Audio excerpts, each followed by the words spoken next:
Hi guys, welcome back to my channel. And आज इस video में हम डिस्कस करने जा रहे हैं सीए फाइनल की लॉ की स्ट्रेटेजी। तो मे भी बहुत सारे लोगों को आप में से पता भी होगा कि लॉ मेरा मोस्ट फेवरेट सब्जेक्ट था एंड लॉ में मेरे काफी अच्छे मार्क्स भी आया करते थे।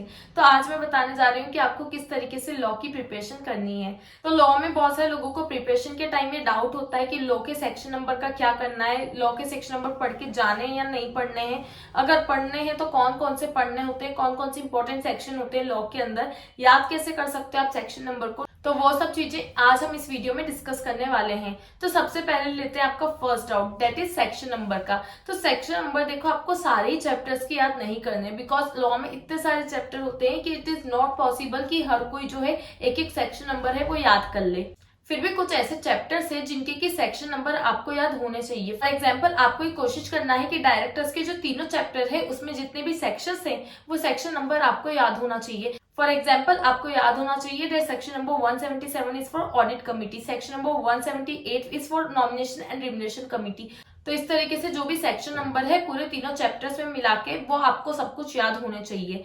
उसके बाद डायरेक्टर्स के अलावा देखा जाए तो आपको FCRA, PMLA इन सब के अंदर जो सेक्शन नंबर है वो भी आपको याद करते चलने हैं। और उसमें भी PMLA में भी कुछ कुछ इंपॉर्टेंट सेक्शन नंबर है, जैसे सेक्शन नंबर 3, 4। उसके बाद जो ऑफेंस बता रखा है उसके अंदर के जो भी शेड्यूल्स होते हैं, for example narcotics and drugs act के अंदर का जो भी पूरे शेड्यूल है वो सब आपको याद होने चाहिए। PMLA वैसे तो काफी छोटा चैप्टर है, but for exam point of view it is a very important chapter. तो आपको पहले तो मार्क्स डिस्ट्रीब्यूशन एनालिसिस करना है, वो भी इस पूरा सीरीज के बाद। अभी एक्चुअली हम लोग सीरीज कर रहे हैं जो कि प्रिपरेशन में आपको बताती चल रही हूँ। अभी ऑलरेडी हमने FR, SFM और ऑडिट का डिस्कस कर लिया, एंड देन लॉ के बाद हम लोग सेकंड ग्रुप का भी प्रिपरेशन कैसे करना है वो डिस्कस करने वाले हैं। तो इस सीरीज के बाद मैं आपको मार्क्स डिस्ट्रीब्यूशन पूरा ABC कैटेगरी के अनुसार पूरा बताऊंगी। तो इसलिए चैनल को सब्सक्राइब नहीं किया है तो जल्दी से कर लेना। तो ये है कुछ इंपॉर्टेंट चैप्टर्स जिसके कि सेक्शन नंबर आपको याद होना चाहिए। अब आप पूछेंगे कि बाकी चैप्टर्स का क्या। तो अगर बाकी चैप्टर्स के भी आप लोग अगर रीडिंग लगा रहे हैं एंड आपको एक सेक्शन नंबर जो है वो याद हो पा रहे हैं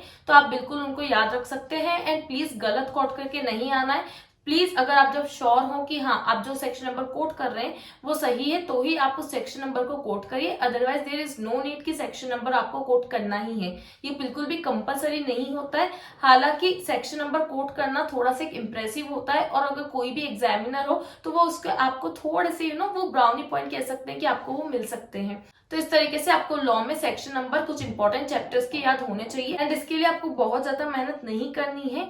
आप मॉर्निंग में जो है सबसे पहले आप सेक्शन नंबर्स को कहीं एक जगह लिख लीजिए, एंड मॉर्निंग में सिर्फ 5 से 10-15 मिनट जो है आप उसको रोज डेली रिवाइज करेंगे तो आपको ये सेक्शन नंबर जो है वो इजीली याद हो जाएंगे। अब बात करते हैं पॉइंट नंबर 2 का, वो है कि लॉ को आखिर याद कैसे करना है। तो अभी तक हमने देख लिया कि सेक्शन नंबर आपको याद करने कि नहीं करने, और याद करने हैं तो कैसे करने हैं। लेकिन अब उसके बाद अंदर के कंटेंट के बारे में बात करते हैं। तो अंदर भी कुछ इंपॉर्टेंट चैप्टर्स होते हैं। फॉर एग्जाम्पल, CB एग्जाम के पॉइंट ऑफ व्यू से बहुत इंपॉर्टेंट है।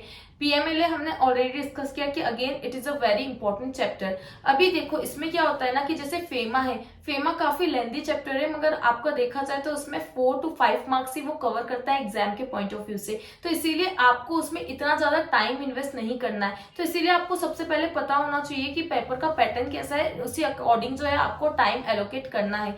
For example,